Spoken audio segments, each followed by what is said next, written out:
Wadidaw, halo Leo. Berjumpa kembali dengan Marga Anime di sini. Di mana pada kesempatan kali ini Marga Anime akan mencoba membedah beberapa informasi menarik yang terdapat dalam spoiler singkat One Piece Chapter 1130. Baiklah, tanpa berlama-lama lagi, mari kita lanjut berlayar.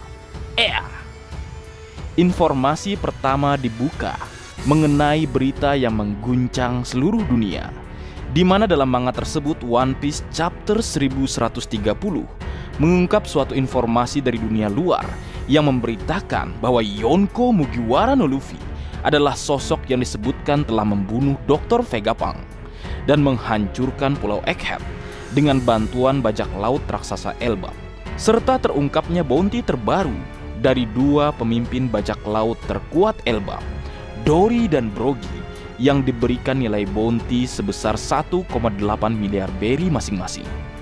Wadidaw, One Piece Chapter 1130 dibuka dengan informasi yang mengejutkan, di mana Dory dan Brogy mendapatkan harga buronan yang sangat tinggi setelah kedatangan mereka ke Pulau Egghead dalam misi penjemputan bajak laut topi jerami. Dengan melonjaknya harga buronan ini mengingatkan Marga Anime dengan Dory dan Brogy 2 tahun yang lalu yang hanya memiliki bounty sebesar 100 juta berry. Di sini Oda Sensei tampaknya telah serius menggambarkan kembali bagaimana ancaman bajak laut raksasa seutuhnya, mengingat Mr. Tree di Ars Little Garden telah menyebutkan jika 100 tahun yang lalu bajak laut raksasa dianggap sebagai ancaman tertinggi bagi dunia.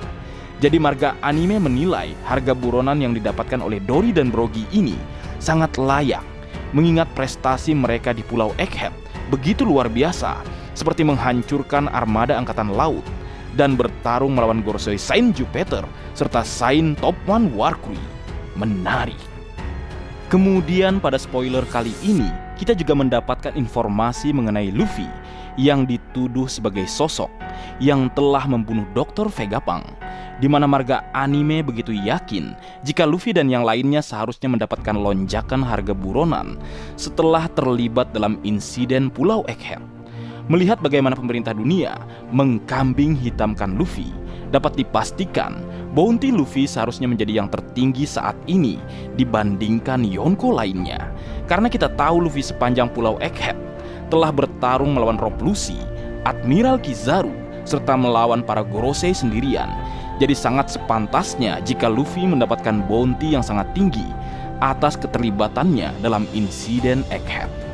Di sini Marga Anime juga sangat penasaran dengan bounty yang dimiliki Roronoa Zoro, Sanji, dan Franky, karena sepanjang Ars Egghead berlangsung, mereka bertiga adalah sosok yang paling banyak terlibat konflik dengan pemerintah dunia dan juga angkatan laut.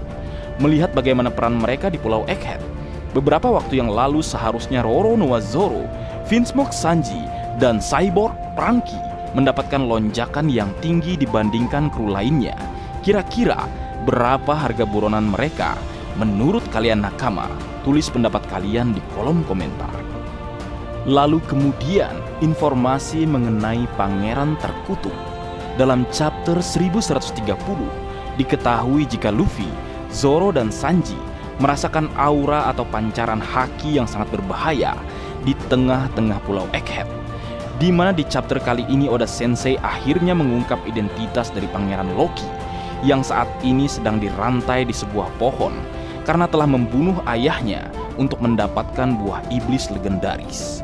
Wadidaw, pada akhirnya untuk pertama kalinya kita akan melihat wujud asli dari Pangeran Loki, di mana menurut informasi lainnya yang Marga Anime dapatkan, disebutkan jika Pangeran Loki memancarkan aura gabungan dari Katakuri dan juga Kaido, di mana hal ini dapat dipastikan jika Pangeran Loki bukan karakter lelucon, melainkan karakter yang digambarkan memiliki ancaman yang sangat berbahaya.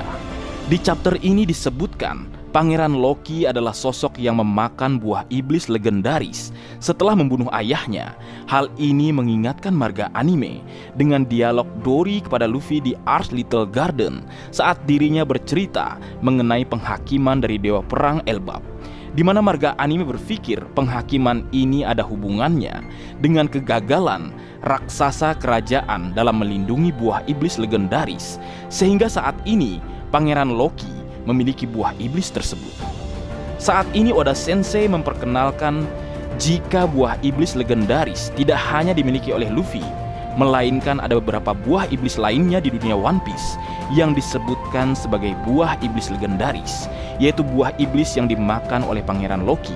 Dan kemudian buah iblis legendaris lainnya adalah buah iblis kemungkinan milik Im Sama. Kenapa marga anime begitu yakin dengan hal ini? Karena Luffy yang memakan buah iblis Hito Hitonomi model Nika dianggap sebagai dewa. Di Ars Little Garden, Brogy juga menyebutkan mengenai sosok yang dikenal sebagai dewa perang.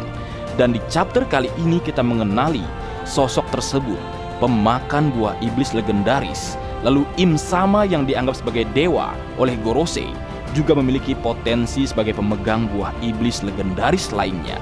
Menarik untuk ditunggu.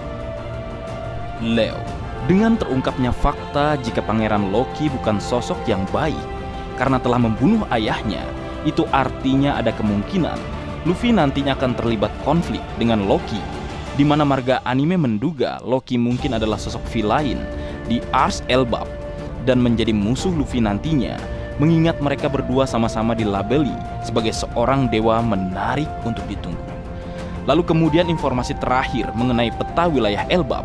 Dalam halaman terakhir chapter 1130, kita diperlihatkan halaman ganda yang menggambarkan keseluruhan dari negeri Elbap dengan kastil dan desanya di bawah puncak pohon Yggdrasil, punya satu layer di tengah-tengah di mana kastil dan desa terletak.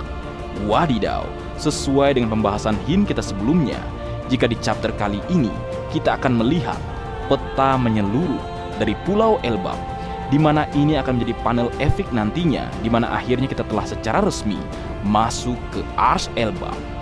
Wadidaw, marga anime tidak sabar menunggu bagaimana megahnya pusat Elbap saat manga One Piece rilis nantinya. Menarik untuk ditunggu. Dan kabar terakhir, minggu depan libur, dan liburnya cukup panjang. Kita akan kembali di bulan November. Dan informasi lainnya juga, One Piece anime juga libur. Libur sangat panjang, jadi cukup panjang waktu kita untuk menunggu. Jadi kalian tetap bersabar menunggu One Piece kembali hadir ke tengah-tengah kita semua. Dan aku terakhir mengucapkan permohonan maaf karena spoilerku sedikit terlambat, karena malam kemarin sebagai pencinta timnas Indonesia, hatiku sedang terluka dan tidak baik-baik saja. Tapi tetap semangat buat tim Garuda kita, berjuang terus. Jadikan kekalahan ini sebagai loncatan. Seperti kata-kata yang sering kita sebutkan, tumbang, bangkit, dan menang. Seperti kapten tercinta kita, Baka Sencho Monkey D. Luffy, di mana dia tidak gentar untuk menggetarkan seluruh dunia. Baik, mungkin segitu dulu yang bisa aku bagi bersama kalian, Leo. Semoga kalian terhibur dengan apa yang aku buat dalam kesempatan kali ini. Terakhir, jika ada kesalahan dalam pengucapan atau hal yang menurut kalian kurang pas atau kurang tepat, marga anime memohon maaf yang sebesar-besarnya. Sekian.